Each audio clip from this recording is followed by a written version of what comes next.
Bueno, buenos días a todos y muchas gracias por conectaros a la primera mesa de debate de esta última jornada del Encuentro de Economistas Contables que se está celebrando en Santiago. Mi nombre es Carmen Sampaio, soy economista contable y además soy experto contable acreditada, por lo que estoy asistiendo con mucho interés como alumna a este encuentro internacional. Agradezco a la organización técnica y científica de este encuentro por el trabajo realizado y por darme la oportunidad de moderar en esta quinta área de debate sobre la digitalización de la información empresarial. Un saludo también a todos los compañeros que están en Santiago, al pie del cañón, dirigiendo este encuentro. Carmen, soy Paco Gracia. Gracias por tus recuerdos y bienvenidos a todos. Fuerte abrazo desde Santiago. En esta mesa de debate profundizaremos hasta las 10:15 más o menos en el reto que supone para todos los economistas tanto la digitalización en un sentido amplio como la digitalización de las cuentas anuales a través del lenguaje XBRL, ¿no? Además, asistiremos a la ponencia del articulista Alberto Clavería sobre la detección del fraude financiero a través de los algoritmos de redes neuronales. Me gustaría dar la bienvenida a los ponentes Javier Mora González, a Esteban Romero Frías y así a Alberto Clavería Navarrete. Buenos días a los tres. Y ya introduciendo lo que es la mesa, pues voy a hacer una breve reseña del currículum de los dos ponentes. Empiezo por Javier Mora González. Empezó a trabajar en la asociación XBRL en España en abril de 2007. Primero como coordinador de tecnología y más tarde como gerente, director técnica de la misma. Y desde entonces ha participado en múltiples proyectos de implantación de la tecnología XBRL, tanto en Latinoamérica como en Europa. Actualmente, a nivel español, Javier es la persona que se encarga de las actualizaciones tecnológicas de la taxonomía del Plan General Contable 2007 y es secretario general del subgrupo del trabajo del ISIF, acrónimo en inglés del Formato Electrónico Único Europeo, presidido por la Comisión Nacional del Mercado de Valores. A nivel europeo, desde 2019, Javier es miembro del Corporate Reporting Standard Committee de la ESMA, encargado de la normativa ISIF, y desde el mes de noviembre de 2021 es también miembro del grupo de trabajo de expertos del Grupo Asesor de Información Financiera, el EFRAG, que va a analizar el formato digital de los informes de sostenibilidad que deben ser reportados por las empresas europeas. A continuación, intervendrá Esteban Romero, que es profesor titular de la Universidad de Granada en el Departamento de Economía Financiera y Contabilidad, es doctor en Contabilidad, investiga en temas relacionados con innovación social, aprendizaje digital, ciencias sociales y humanidades digitales y análisis de redes sociales. Actualmente es director de Participación e Innovación Social de la Universidad de Granada y director de Media Lab de dicha universidad. Es también investigador en Cultura y Sociedad Digital, presidente del Registro de Economía y Transformación Digital del Consejo de Economistas de España. Y bueno, ya a nivel personal me vais a permitir que es un colaborador esencial en la Comisión de Igualdad y de Género que creamos en el Consejo General hace unos meses y que tengo la suerte de presidir. Pues si os parece, voy a dar ya paso a los ponentes. Primero va a intervenir Javier. Tendréis asignados 20 minutos cada uno y si os parece, cuando queden 5 minutos para finalizar vuestra intervención, pues os daré un pequeño aviso para ir controlando los tiempos. Adelante y buenos días. Muchas gracias, Carmen. Bueno, pues yo pongo mi contador de 20 minutos a funcionar y os voy a compartir pantalla. Vamos a compartir esta pantalla de aquí, la pantalla número 2. Me confirmas, Carmen, que la podéis ver y arrancamos. Perfecto, se ve. Genial. Bueno, pues lo primero, buenos días a todos y dar las gracias. Gracias, Carmen, primero por la introducción, al Consejo General de Economistas, a la organización del evento y pues, en especial a Jorge Capeans por invitarme a participar. Invitar a participar a un ingeniero informático en un evento de economistas, lo cual es ser muy valiente, vosotros y yo. Así que yo os voy a contar un poco cuál es mi experiencia trabajando en todos esos temas. Evidentemente, yo trabajo, aunque soy ingeniero informático, pues trabajo con economistas, con contables, con financieros, porque pues lo que yo trabajo, que es el intercambio de información financiera, pues tiene grandes connotaciones, como podéis imaginar, de regulación, de intercambio de informes, etcétera, etcétera. Bueno, yo os voy a contar el formato digital con que se intercambian las cuentas anuales del Plan General Contable 2007, pero muchísimas otras cuentas anuales y no solo información ya financiera, sino también no financiera, o lo que lo llamamos ahora de sostenibilidad, ¿no? Y os voy a contar un poquito desde un punto de vista de un ingeniero, pero sin utilizar ningún tecnicismo ni ningún palabra raro. Y es que, como casi todo en ingeniería, pues surge esto de XBRL, surge para solucionar un problema en el intercambio de la información financiera y no financiera. Y es que no hablamos el mismo idioma. Yo no sé si reconocéis esta imagen, pero bueno, pues hace muy poquitos días, en las reuniones que están teniendo Estados Unidos y Rusia, bueno, pues una de las pocas fotos que les pudieron hacer por debajo de las manos del agente de seguridad es pues una de estas, ¿no? Apareció en varios periódicos. Y yo no sé si podéis reconocer a la persona que está en la parte izquierda, pero bueno, esta señora es la traductora, ¿no? La intérprete entre dos grupos de personas, en este caso americanos y rusos, donde pues ninguno de ellos habla el idioma contrario y pues tienen un problema. Bueno, pues este problema de comunicación también lo tenemos muchísimas veces cuando enviamos información a un regulador, cuando enviamos información a un supervisor, cuando enviamos información a un comité que tiene que evaluar nuestras cuentas anuales, nuestra información de sostenibilidad, etcétera, etcétera. No hablamos el mismo idioma, no hablamos el mismo idioma contable, no hablamos el mismo idioma informático, etcétera, etcétera. Cada uno utiliza plataformas diferentes, modelos diferentes, formatos diferentes y bueno, pues esto es un problema, no, esto es un problema. Y el segundo problema que tenemos es que la inmensa mayoría de veces introducimos la información manualmente. Y esto está mal, fatal. ¿Por qué? Porque esto es propenso a errores. Si nosotros tenemos la información en algún sitio, en algún formato, y resulta que es que el supervisor B nos lo pide en otro formato y resulta que tenemos que convertirla, tenemos que traducirla, ¿no? Como este primer problema que teníamos, la traductora de la parte izquierda de la presentación. Pues nos toca muchas veces reteclearla. La retecleamos. Yo no sé vosotros, pero yo cada vez que tengo que reteclear información me aburro muchísimo y cuando me aburro empiezo a pensar en otras cosas y cuando empiezo a pensar en otras cosas lo que hago es equivocarme porque no estoy concentrado, ¿vale? Entonces tenemos aquí dos problemas muy grandes normalmente cuando hablamos de intercambio de información financiera y no financiera. Y es no trabajar con el mismo idioma o como nosotros lo llamamos en tecnología, los mismos formatos y además introducir los datos manualmente, lo cual es propenso a errores. ¿Por qué introducir los datos manualmente? Si es que ya los tenemos en alguna parte en nuestra base de datos, en nuestros sistemas de información, etcétera.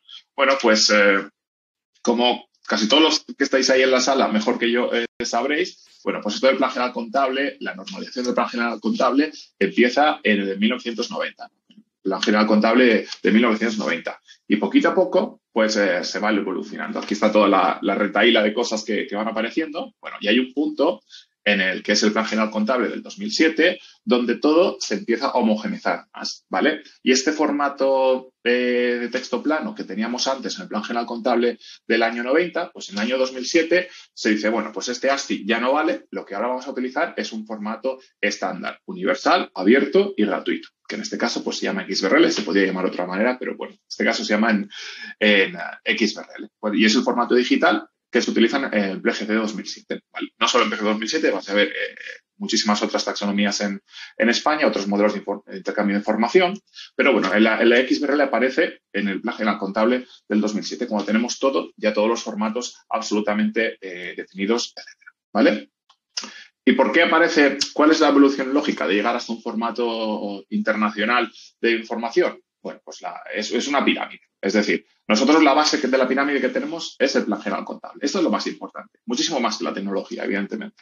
¿Vale? A partir del plan general contable, lo que hicimos fueron unos formularios normalizados. Si no tenemos información normalizada, no nos vale ningún estándar, porque pues todo es un cajón desastre, ¿no? Esto nos pasa a veces en algunos países a los que vamos, que tienen un plan redactado y decimos, vale, ¿y dónde están los formularios? No hay formularios, la entidad puede reportar lo que considere. Bueno, pues si la entidad puede reportar lo que considere, no podemos aplicar ningún estándar, ni XBRL, ni ninguna otra cosa. Porque si la entidad es libre de reportar lo que considere respecto de un texto, de un documento PDF, pues no podemos utilizar estándares. En el caso de España tenemos, y en el caso en general de Europa, pues tenemos estándares, tenemos formularios normalizados. A partir de ahí, pues también tenemos un formato digital normalizado. Es decir, todo esto usted lo tiene que reportar a través de esta plataforma de esta manera. También tenemos una presentación online, lo cual ayuda muchísimo a quitarnos costes, tanto parte del regulador, en este caso, pues el registro mercantil, si hablamos del Plan General Contable 2007, y pues si hablamos de cualquier otra, pues cualquier otro regulador, Banco de España, CNMV, etcétera. Después veremos algunos ejemplos. Y bueno, pues la última milla de este proyecto, pues es ¿En qué formato? ¿Vale? Bueno, pues en este caso se eligió el formato XBRL. ¿Por qué se eligió el formato XBRL? Bueno, pues porque es un estándar abierto, libre y gratuito. Es un estándar relativamente joven. Se creó en el año 1998 y no lo creó un informático, lo creó un auditor y contable americano, Charles Holtman. XBRL igual suena raro, igual no a muchos os suena raro, yo espero que no, o que cada vez suene raro a menos personas, pero tal vez XML os suena un poquito más. Bueno, pues XBRL es XML para información de negocio. Tal cual, es un vocabulario XML. Es decir, todas las sintaxis, todas las herramientas que tenéis para trabajar con XML os valen para XBRL, porque es exactamente lo mismo, ¿vale? Como os decía, es un lenguaje estándar abierto, ¿vale? Es decir, hay un comité que maneja este estándar, una asociación sin ánimo de lucro, como lo es la Asociación XBRL España, para la que yo trabajo, ¿vale? Y es un lenguaje absolutamente independiente. No le importa los programas que tú tengas en tu ordenador, si tienes Linux, Mac, Windows, cualquier cosa. Estamos hablando de un lenguaje absolutamente independiente de la plataforma, tal y como lo es XML. Bueno, ¿y quién utiliza este lenguaje? ¿Cuatro locos que estamos por ahí? Pues la verdad es que no. Este lenguaje está implementado en casi todos los continentes, ¿no? Nos falta la Antártida y poquito más. Ahí veis un mapa que he sacado de la página web de XBRL Internacional, donde pues tenéis un listado de países. Cuanto más oscuro es el color del país, pues más proyectos tiene. Actualmente hay 184 proyectos XBRL funcionando. 184 proyectos de reguladores que han dicho, esta información me la presentas en formato XBRL, ¿vale? Veis ahí pues que tenemos en América, tanto en Norteamérica como en Latinoamérica, tenemos en Europa, tenemos en Oceanía, tenemos en África, tenemos en Asia, tenemos en todos los sitios, ¿vale? 184. Bueno, ¿y cómo estamos en España? Veis ahí que España tiene un color bastante oscurito, lo cual está muy bien. Cuanto más oscurito, más proyectos XBRL. Pues en España estamos muy bien. Somos líderes de XBRL en Europa, solo por detrás de Países Bajos y empatados con el Reino Unido. Tenemos 7 proyectos XBRL en España. La verdad es que Países Bajos nos saca bastante ventaja con 14, pero bueno, estamos empatados con el Reino Unido y por delante de Alemania y Francia, que no siempre podemos decir esto. Bueno, y estos 7 proyectos que tenemos, ¿qué son? Bueno, pues son de los reguladores que estáis viendo ahí en pantalla. Son del Banco de España, de la CNMV, la Asociación Española de Contabilidad y Administración de Empresas, Ministerio de Economía y Empresa, Ministerio de Hacienda y el Registro Mercantil, que lo hace a través del Colegio de Registradores. Y yo lo que os vengo a contar hoy un poquito es este de aquí, el del Ministerio de Economía y Empresa, a través del Plan General Contable.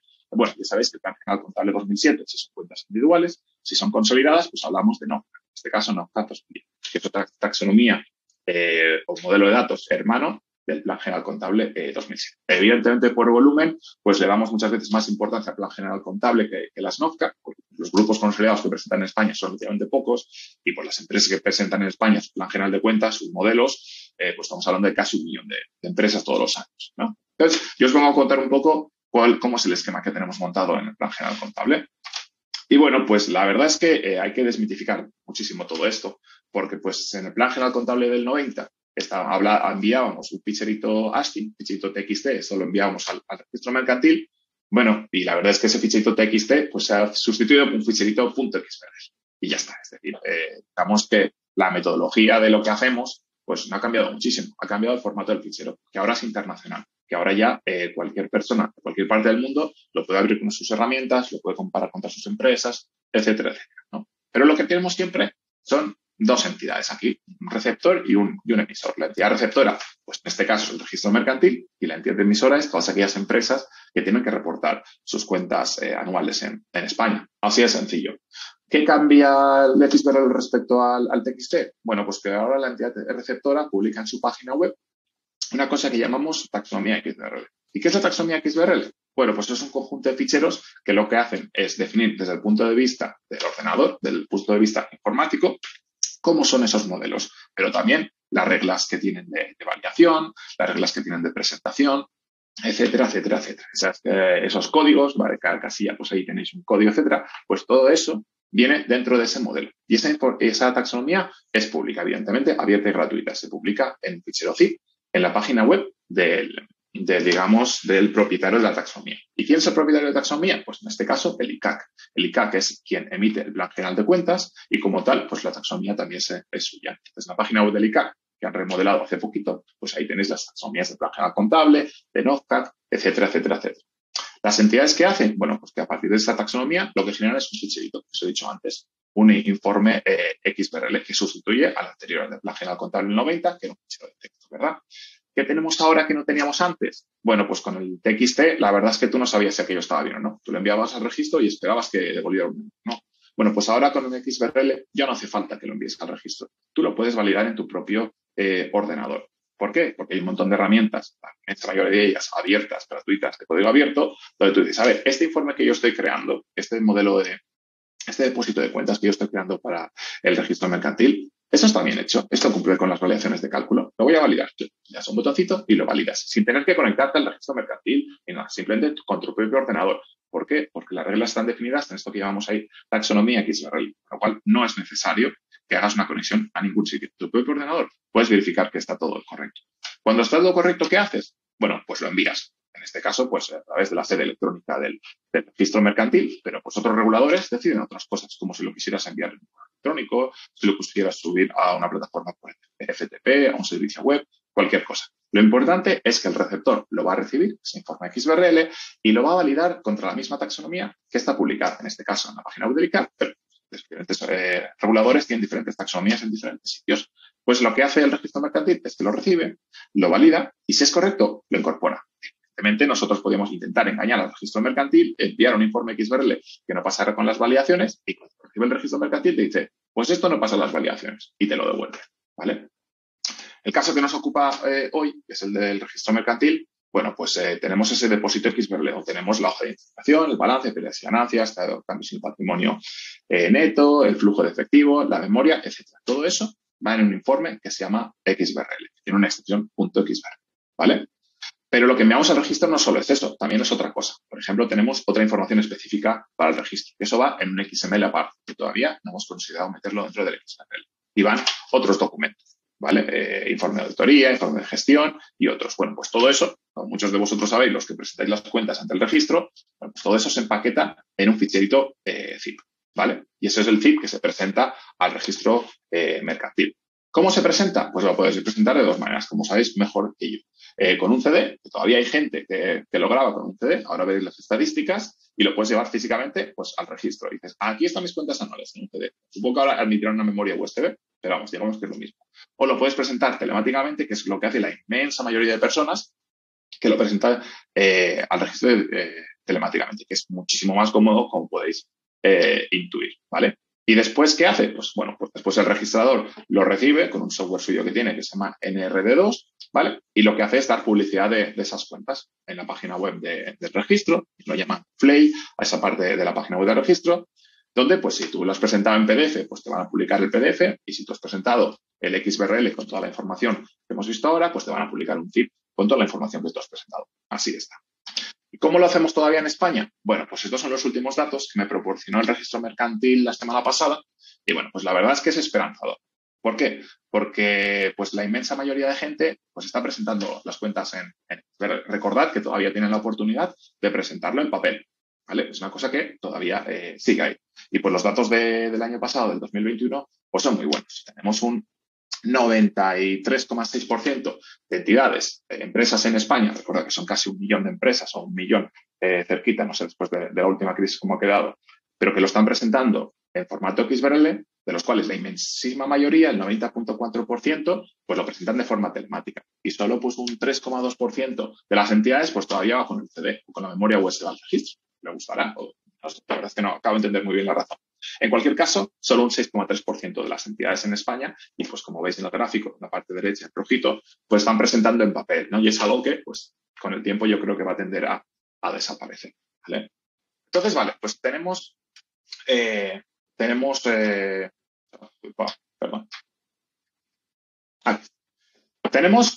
un montón de información publicada, ¿vale? Es decir, desde el año 2010, el registro mercantil, toda esa información que está recibiendo en formato digital, en XBRL, es decir, reutilizable por cualquier tipo de aplicación que sea mínimamente capaz de leer un XML, pues eso está puesto al público, es decir, está en la cadena de información. Todo el mundo es capaz de ir al registro mercantil y descargarse las cuentas de la empresa Pepito en formato XBRL, es decir, en un formato estándar, internacional, gratuito y reutilizable.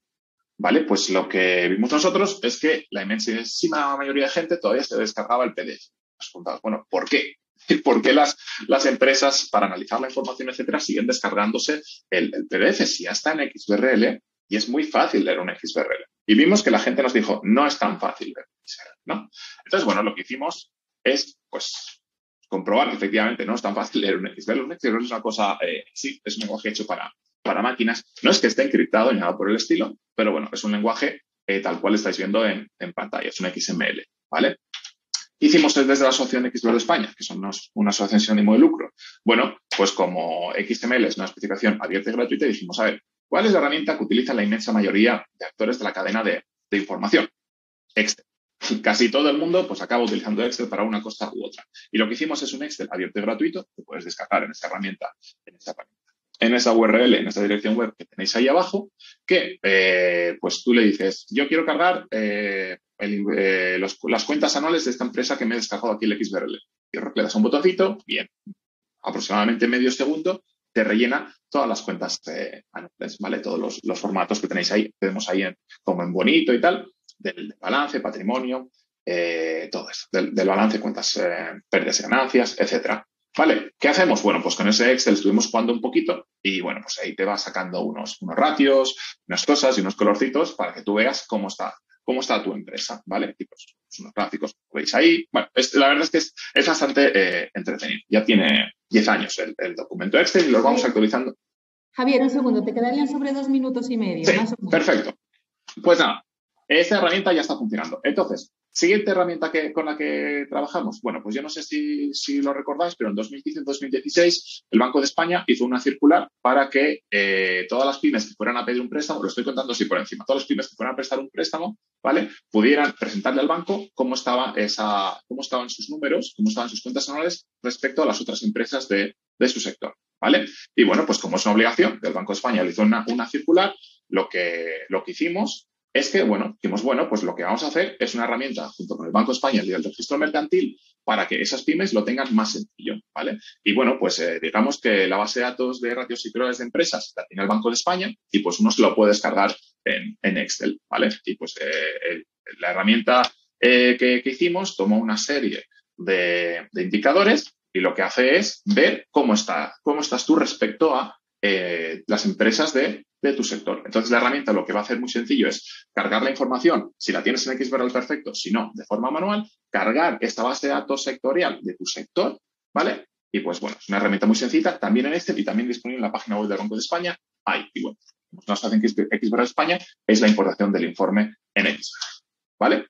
Y bueno, pues muy sencillito. La verdad es que tienes tu informe XBRL, tienes la información de tu sector en Excel que te has bajado del Banco de España y al final acabas viendo algo así, ¿vale? Es decir, ¿dónde estás tú con unas bolitas? Si hacia va al rojo, pues mal. Si va hacia el verde, pues muy bien. ¿Cómo estás tú en diferentes ratios respecto a tu sector? Para que al final esa entidad financiera, ese banco, tenga una razón justa y objetiva para darte el préstamo o no, ¿vale? Y bueno, pues si os descargáis un informe, un balance de las cuentas anuales del registro mercantil, pues vais a tener una casilla en algún momento, al final de esto tenéis una casilla que dices, usted además quiere descargarse ese informe y vais a ver un PDF con esta información, ¿vale?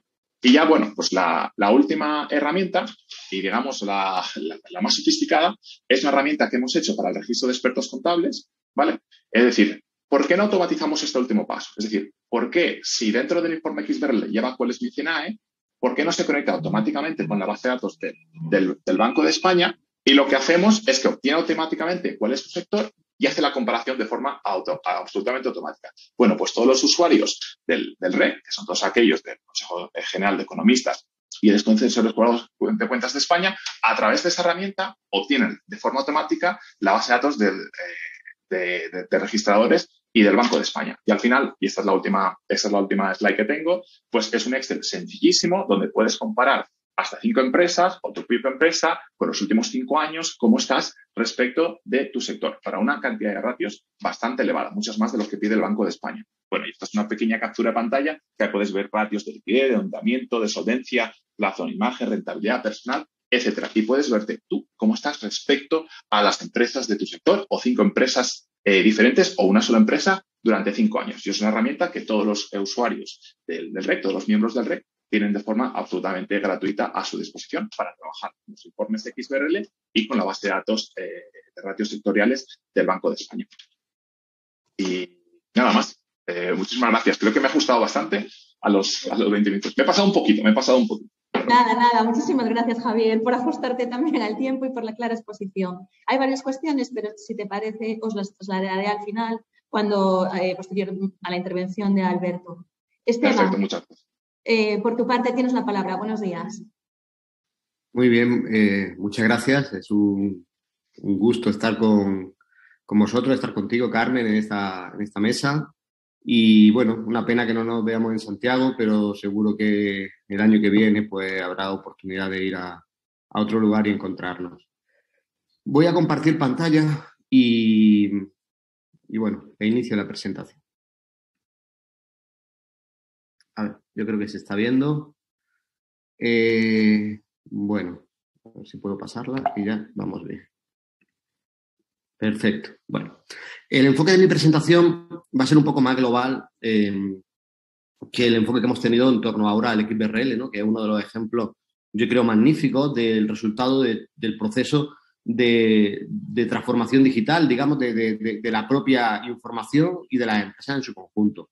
Mi idea era un poco trazar una perspectiva que nos ponga de relevancia la importancia de los cambios en los últimos 20 años, la cesura que de alguna manera representa la pandemia que hemos vivido, el momento actual en el que estamos, que está repleto de oportunidades para los despachos profesionales y para las empresas en su conjunto. Y por último, pues comentaros también brevemente cuáles son las actividades que estamos realizando desde el Redigital, el registro de economía y transformación digital. Bueno, pues dicho esto, voy a empezar con una imagen que me gusta a mí emplear un poco para mostrar qué ha pasado en los últimos 20, 25 años, ¿no? Y creo que ayuda a entender mucho el cómo se han digitalizado, cómo se han revolucionado los diversos sectores empresariales. Hace solamente 22 años, 22, 23 años, estábamos viviendo un momento de euforia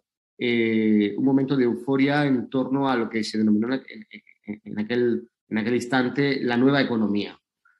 Solamente hacía 8 o 9 años que se había creado la web y en ese espacio de tiempo, acompañado también de un momento económico relativamente bueno, se empezaron a generar expectativas en torno a las posibilidades que Internet, de la mano de la web, permitía para el desarrollo de negocio.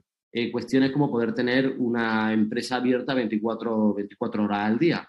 Todo eso pues supuso el florecimiento de modelos de negocio que a día de hoy vemos por todas partes y que en aquel momento ya estaban ahí presentes. De alguna manera no hemos sido innovadores, ¿no?, en lo que se ha desarrollado en estos últimos 20 años, sino que, por ejemplo, todo lo que tiene que ver con comercio electrónico ya estaba presente en aquel momento de la burbuja.com.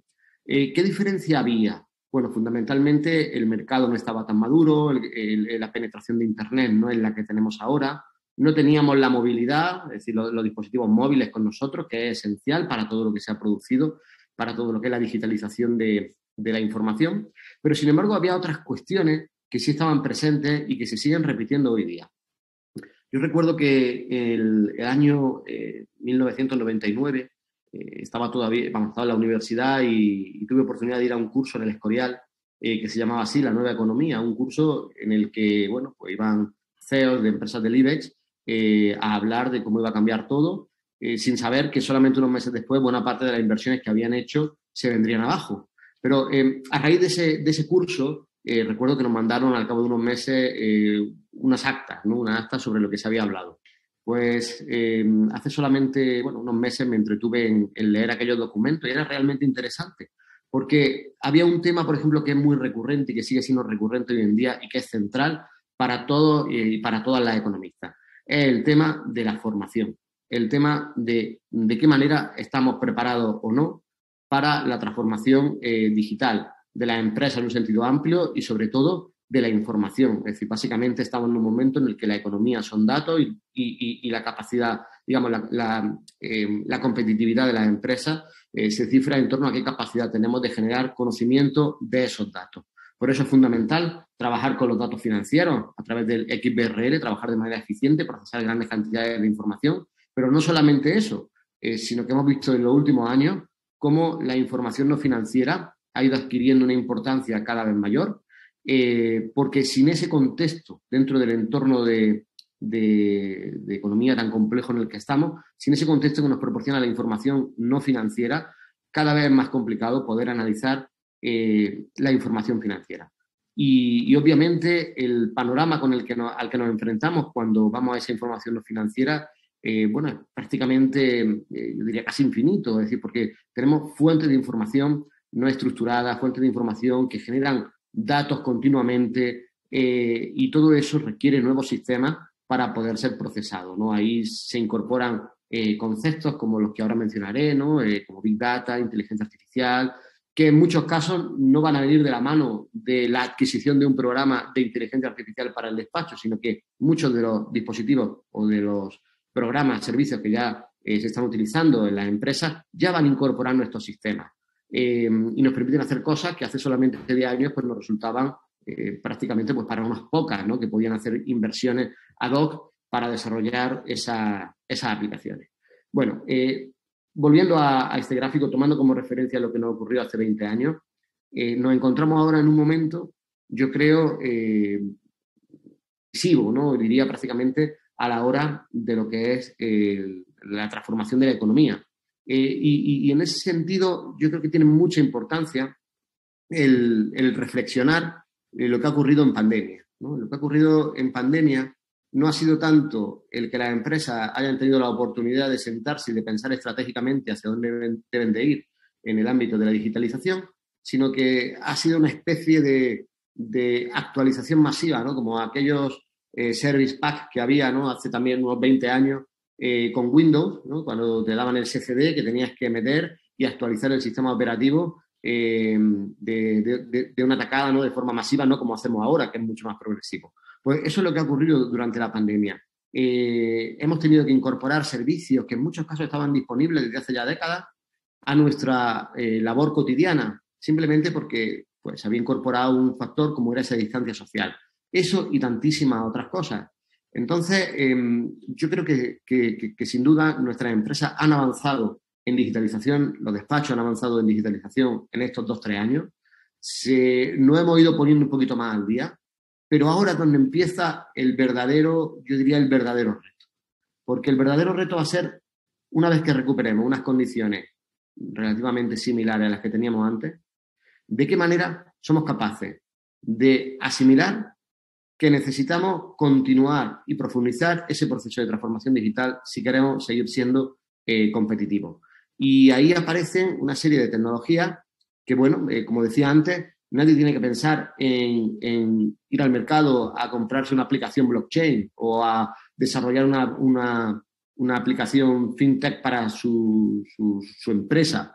En muchos casos vamos a seguir siendo usuarios, pero el ser usuarios de servicios no significa que todo esté dado. ¿Cuántas veces no hemos tenido software en nuestras empresas que ha estado infrautilizado, con posibilidades que no hemos sido capaces de aprovechar? Eso sigue pasando hoy día. Hoy día en paquetes como por ejemplo los que ofrece Microsoft, tenemos servicios como puede ser el Power BI, que es uno de los temas en los que estamos incidiendo más en formación desde Red Digital, que es central, por ejemplo, para todo lo que es procesamiento y visualización de información.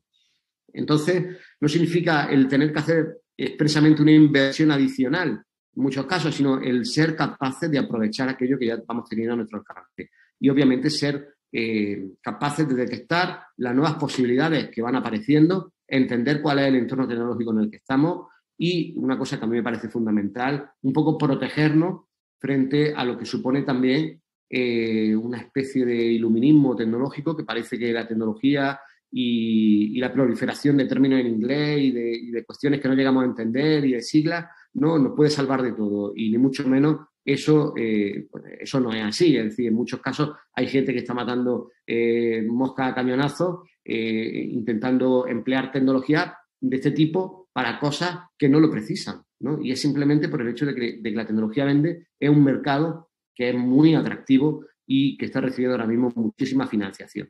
Entonces, bueno, en ese sentido, siempre nos gusta un poco traer estos datos, ¿no? Para concienciar, ¿no? En todo lo que son las predicciones sobre cuáles pueden ser las profesiones con mayor proyección hacia el futuro y las que están un poco en declive.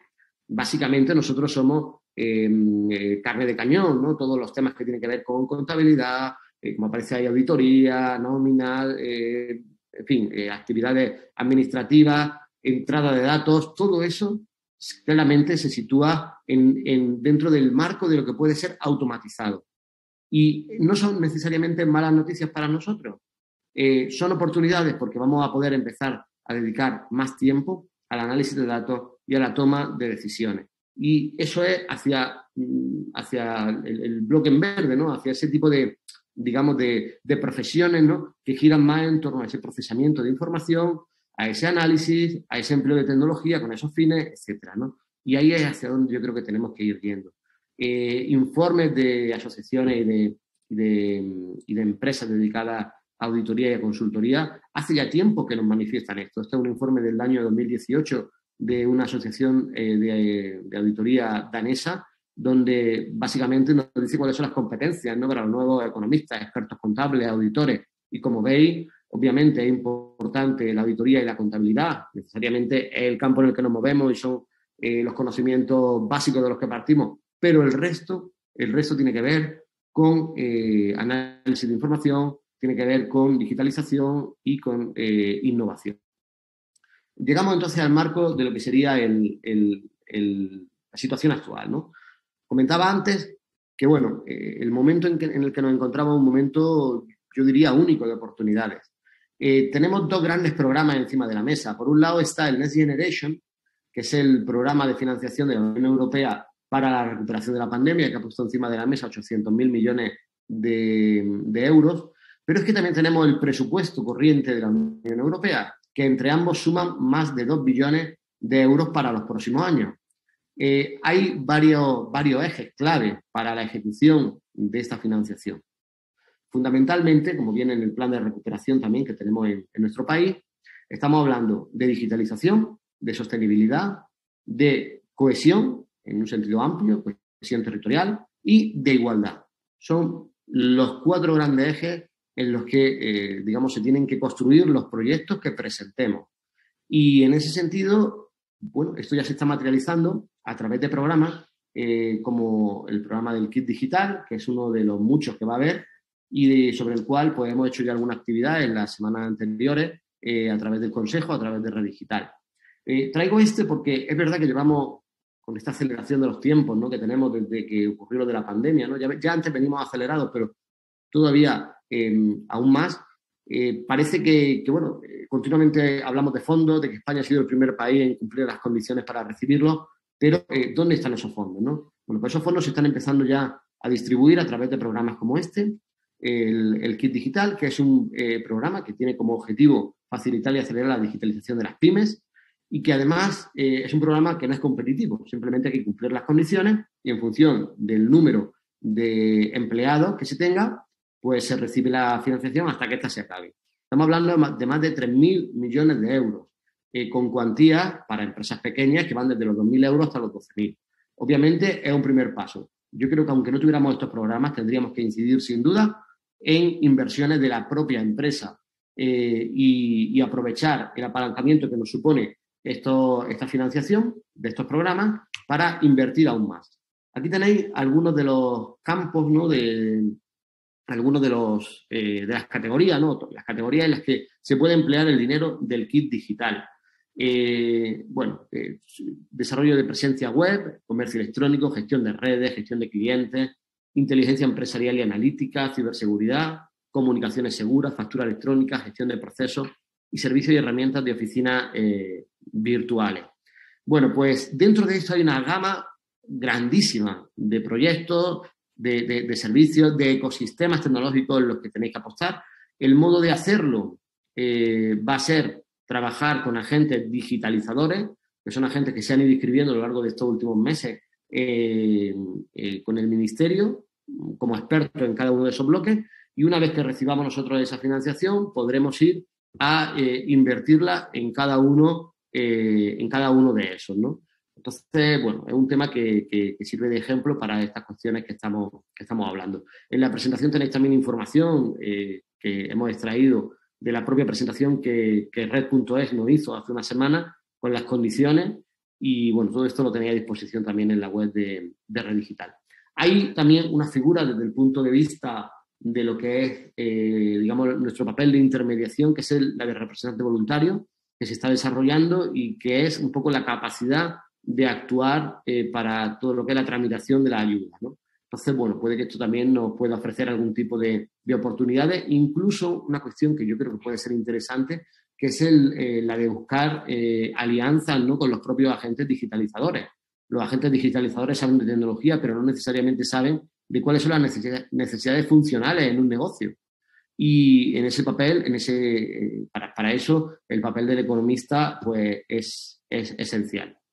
Bueno, toda la información sobre este programa, ¿no?, a modo de invitación a profundizar en la digitalización, lo tenéis en acelerapyme.es y también tenéis en la web de Red Digital. Ya concluyo con 2 o 3 pinceladas sobre el registro, sobre Red Digital. Red Digital es el registro más reciente que se ha creado dentro del Consejo General de Economistas. Aparece, bueno, dentro de poco cumpliremos un año. Es el primer registro que se dedica exclusivamente a temas digitales. Lo digital ha estado presente en nuestro consejo a través de otros registros que también hacían otras cosas y a través también de acciones como los propios economistas contables que estaban realizando de la mano, digamos, de ese componente digital. Pero ahora pues contamos con este instrumento. Un instrumento, bueno, al que obviamente pues, os animamos, invitamos a que podáis inscribiros, ¿no?, formar parte del registro, porque, bueno, nuestro principal objetivo, sobre todo, es profundizar en los nuevos modelos de negocio que puedan servirnos al sector, profundizar en temas que tienen que ver con lo que es la formación, en realizar actividades que nos permitan compartir, ¿no?, en comunidad buenas prácticas para ayudar entre compañeros y compañeras a lo que es ese proceso de digitalización. Luego, por supuesto, pues funcionar también un poco como agente palanca también con las necesidades que puedan tener otros registros y con pues las necesidades que puedan surgir más a nivel institucional en la interlocución con lo que es el gobierno o con lo que es, digamos, la economía en su conjunto. Aquí hay algunas de las acciones que se han hecho hasta ahora, ¿no? Temas de formación, de talleres, como os comentaba. Justamente estamos también iniciando la acción de captación y difusión en universidades. Precisamente el miércoles estuvimos en la de Santiago, virtualmente, ¿no?, por esta situación, pero estuvimos trabajando en ello.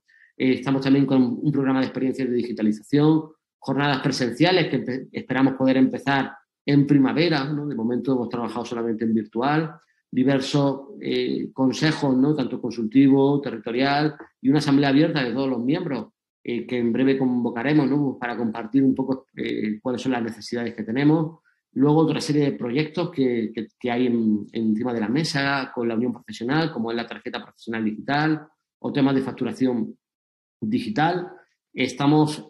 También vamos a estar presentes en una feria, la primera gran feria, ¿no?, de la tecnología y la contabilidad que se va a hacer este año en IFEMA. Hemos desarrollado una herramienta para búsqueda de subvenciones y licitaciones y luego también estamos intentando un poco abrir, ¿no?, nuestra proyección a través de lo que son proyectos europeos y también pues las colaboraciones con otros órganos, digamos, institucionales que pueden proporcionar financiación y proporcionar presencia a los y las economistas en otros sectores económicos. La estrategia de formación, bueno, básicamente estamos siguiendo el modelo de los bloques del kit digital al margen de todo lo que tiene que ver con la concienciación, que nos parece fundamental. Una idea que yo creo que en este caso es esencial. No tenemos que ser tecnólogos y tecnólogas para desarrollar, incluso para liderar la transformación digital. Tenemos que tener una mente abierta para conocer esas tecnologías y, por supuesto, para desarrollar un cambio cultural y organizacional en nuestras empresas. Yo creo que eso es esencial. Muchas veces pensamos que poner una tecnología directamente soluciona los problemas y si no hay cambio cultural detrás, es imposible. Y finalizo, aprovechando también lo que comentaba Carmen, con una reflexión de la importancia que en el registro estamos dando los temas de igualdad y en general, yo creo, en la profesión y en el consejo, la importancia que se le tiene que dar, ¿no? Fundamentalmente, en nuestra profesión, desde hace ya años, el mayor número de egresadas, ¿no?, que tenemos, de egresados de la universidad en carrera de economía, de administración de empresas y afines, están siendo compañeras, están siendo mujeres, son egresadas. Todo esto, al final, en muchos casos no se acaba de ver reflejado, ¿no?, en el modo en el que, por ejemplo, nosotros tenemos la capilaridad suficiente para llegar a nuestras colegiadas y que se puedan inscribir en el registro. Para nosotros es un tema vital, porque creemos que si no somos capaces de resolver este reto, al final los órganos de representación de una profesión pues se van a ir quedando obsoletos porque no reflejarán la realidad del sector. Y además, en nuestro caso, esto se incrementa, porque en tecnología hay otra brecha que habréis escuchado en muchas ocasiones y que es real, y es pues una mayor presencia de hombres en todo lo que tiene que ver con profesiones tecnológicas.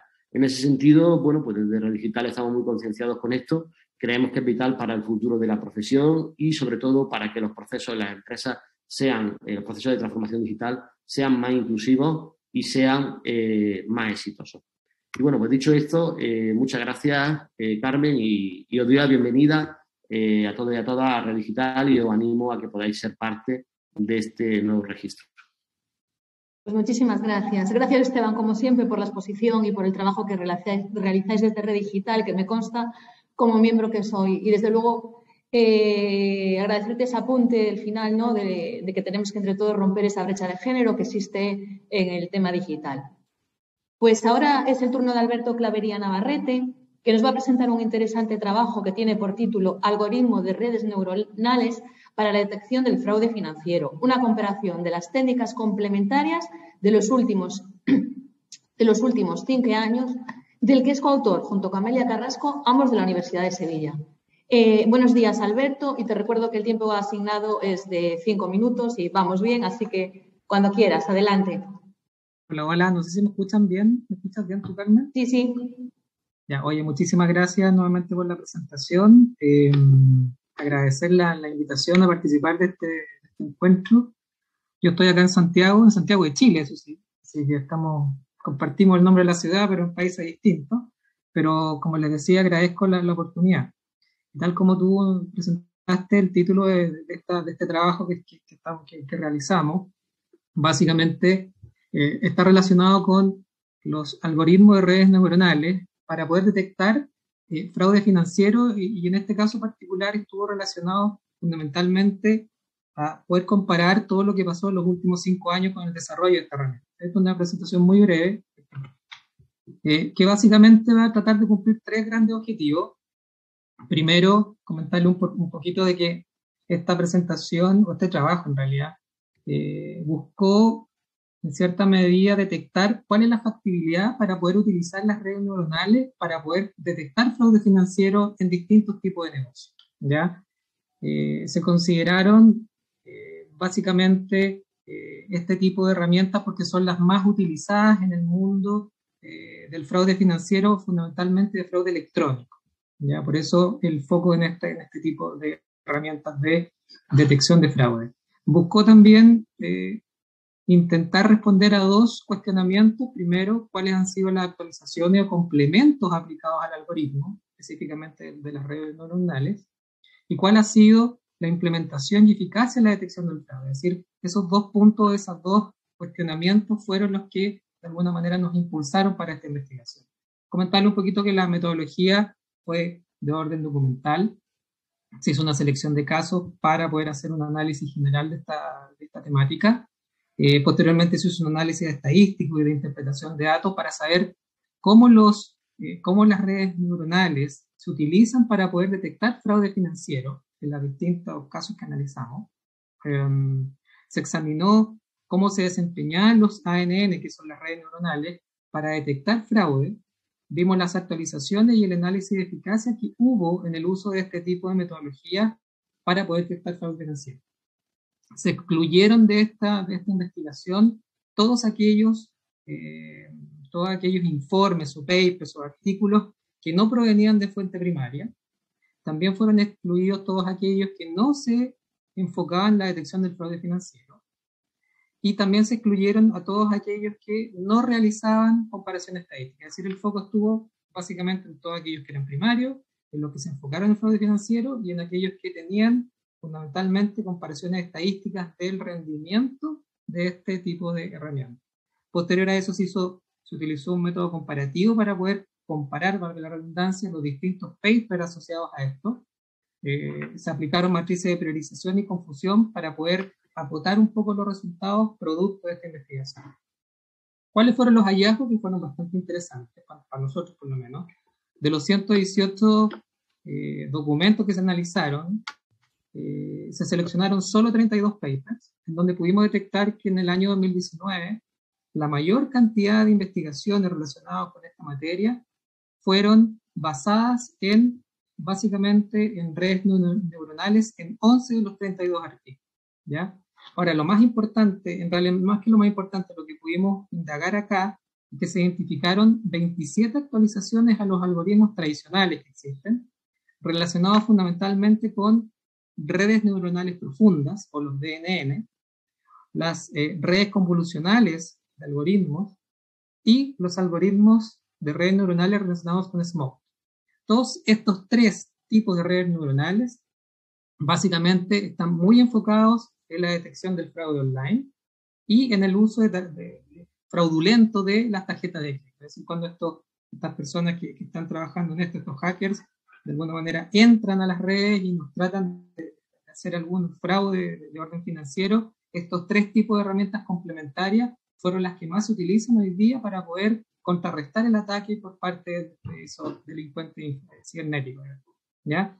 Ahora, es importante señalar que dentro del rango de exactitud que tuvieron estas herramientas complementarias, fluctuaron entre el 79% y el 98,74%, siendo un valor global de exactitud de las herramientas un 91%, lo cual habla de que de alguna manera son herramientas bastante prácticas, bastante eficientes para poder detectar fraude financiero dentro del momento que se está realizando, ¿ya? Ahora, sí nos encontramos que en definitiva la principal problemática que tienen este tipo de herramientas es que en la medida que la tecnología va avanzando, estas personas se van reinventando, por tanto, cada vez se hace muy, muy necesario y a su vez importante que nos estemos formando y actualizando en la manera como actúan estos personajes a efectos de poder contrarrestarlos con la configuración y programación correcta de las redes neuronales para que estas redes puedan aprender respecto a este tipo de comportamientos.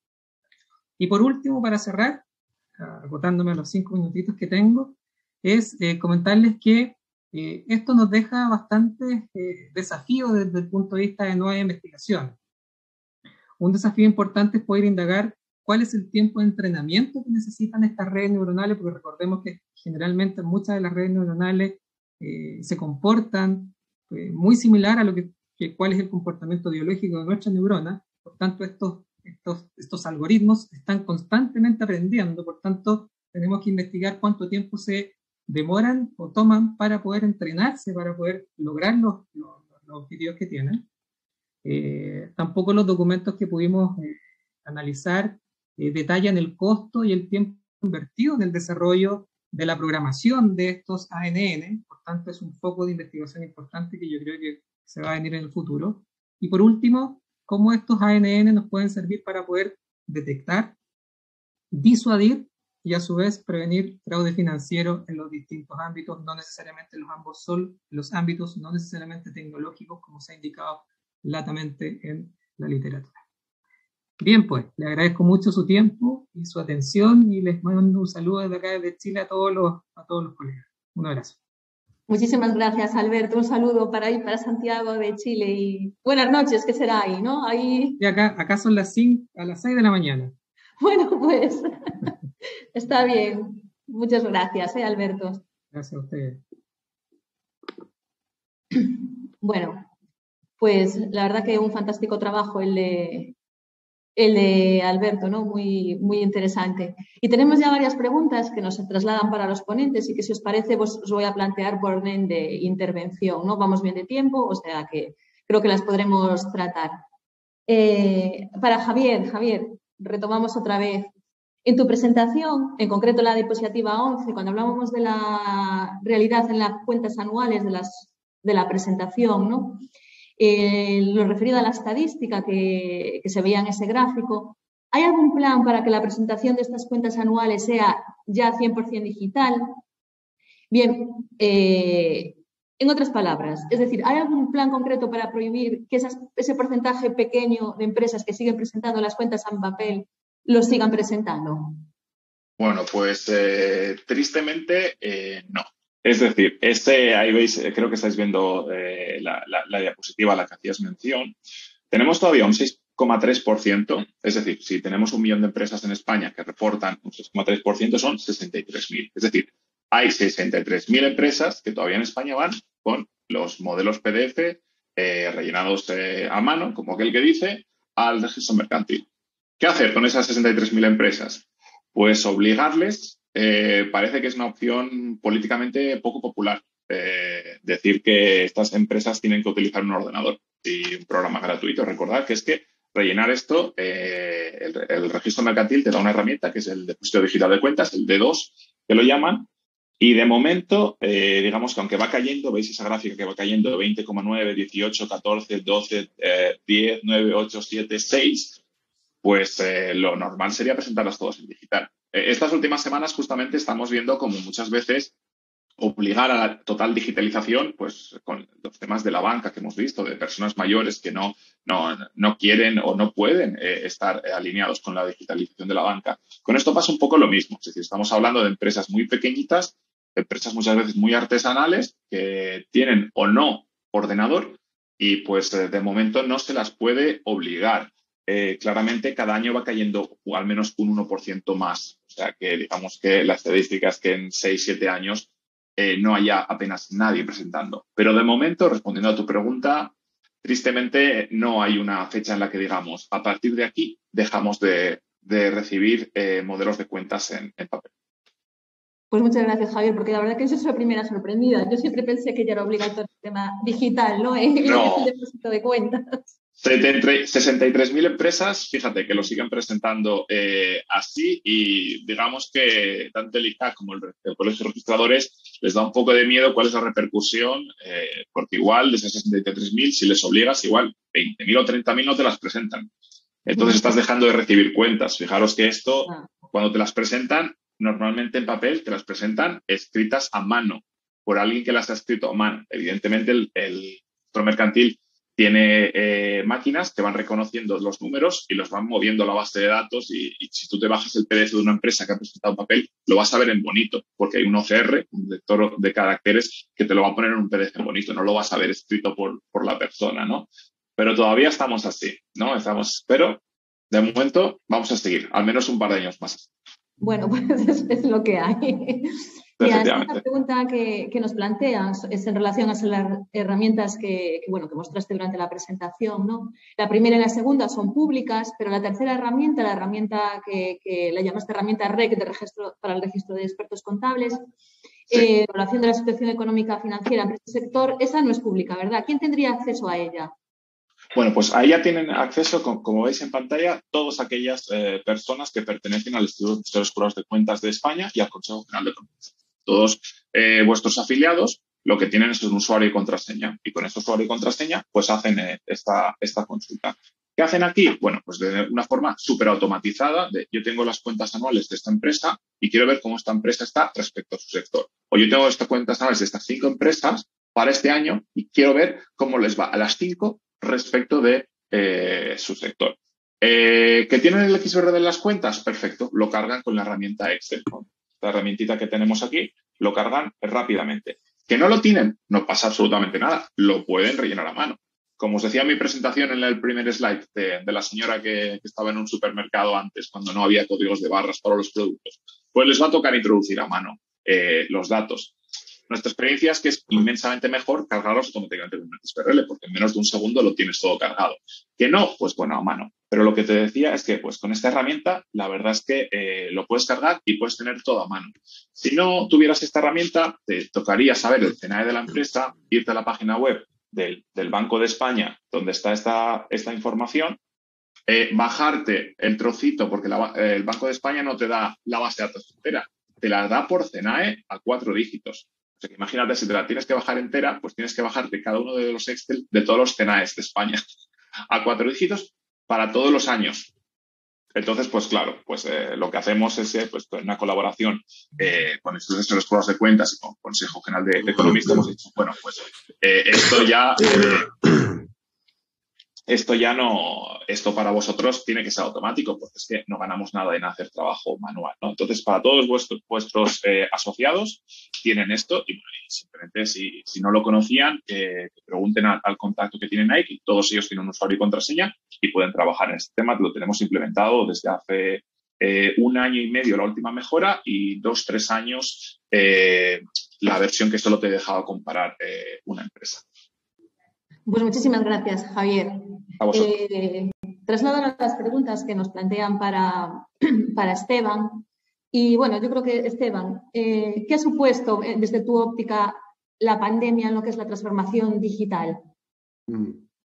Sí, bueno, como apuntaba poco antes, yo creo que ha supuesto una actualización masiva, ¿no? Todos nos hemos tenido que enfrentar a emplear tecnología para poder mantener nuestra actividad de negocio. Pero más allá de ello, yo creo que la reflexión tiene que ir un poco hacia cómo en muchos casos las tecnologías que hemos usado no han sido tecnologías de una sofisticación muy elevada, ¿no? En muchos casos, sino tecnologías que ya estaban disponibles. Y lo que sí que se ha producido una gran experimentación en cuanto a formas de trabajo, en cuanto a cultura de trabajo. Yo creo que tenemos que aprovechar el tirón, el empuje que hemos tenido en estos 2 años por la obligación que ha supuesto la pandemia para mantener todo aquello que pensamos que puede mejorar el modo en que trabajábamos en las empresas. Obviamente hay otras cosas en las que no hemos funcionado tan bien. Hemos echado en falta el contacto con las personas, el poder tener una reunión y de una manera mucho más rápida poder coordinar una serie de temas. Pero eso, por ejemplo, no va a implicar que necesariamente tengamos que estar como antes 8 horas, 5 días a la semana juntos, ¿no? Sino que puede a lo mejor ir hacia otras formas de flexibilidad que nos permita un trabajo mucho más cooperativo. Y bueno, yo creo que ese es el gran reto que tenemos ahora. Es decir, que dado que no va a pasar esta cosa tan grande, extraigamos de ahí una serie de conocimientos, de aprendizajes para que la economía vaya mejor. Pues muchas gracias. Y la última pregunta ya que nos plantean, ¿no? Es que ¿de qué forma afecta esta transformación digital al desarrollo de nuestra actividad profesional como economistas? Sí. Pues yo creo que hay una gran oportunidad que es la de llevar llevar todo aquello en lo que a lo que nuestros conocimientos nos capacita hacia otros sectores, hacia otro ámbito y dialogar de una manera mucho más directa, por ejemplo, con lo que pueden ser tecnólogos, ¿no? Con personas en el ámbito de la informática y en otros sectores. Yo creo que ahí hay una oportunidad de negocio muy importante que incluso puede que nos derive en buena medida, por ejemplo, a acabar siendo también consultores obviamente de negocio, pero de negocio y tecnología. Porque como apuntaba antes, no necesariamente una persona que únicamente tiene un perfil de tecnología conoce cuál es el funcionamiento y las necesidades funcionales que hay dentro de una organización. Y ahí vamos a tener una oportunidad, yo creo, importante y que no debemos de desaprovechar, sobre todo porque nosotros tenemos ya ese conocimiento del mundo de la empresa y de la economía. Y si nosotros no damos ese paso, otros que no lo tienen lo acabarán dando y perderemos pues esas opciones. Pues muchísimas gracias, Esteban. Y bueno, pues la verdad que agradecer a los tres, a Javier, a Esteban y a Alberto, la participación en esta mesa. Fantásticos los tiempos, acabamos en tiempo, lo que damos ya relevo a la mesa siguiente. Y nada, pues esperamos retomar la presencialidad y vernos próximamente, ¿no? Ya todos físicamente. Muchas gracias, Carmen. Venga, un saludo, gracias. Hasta luego. Hasta luego, Wow, buenos días. Gracias. Buenos días.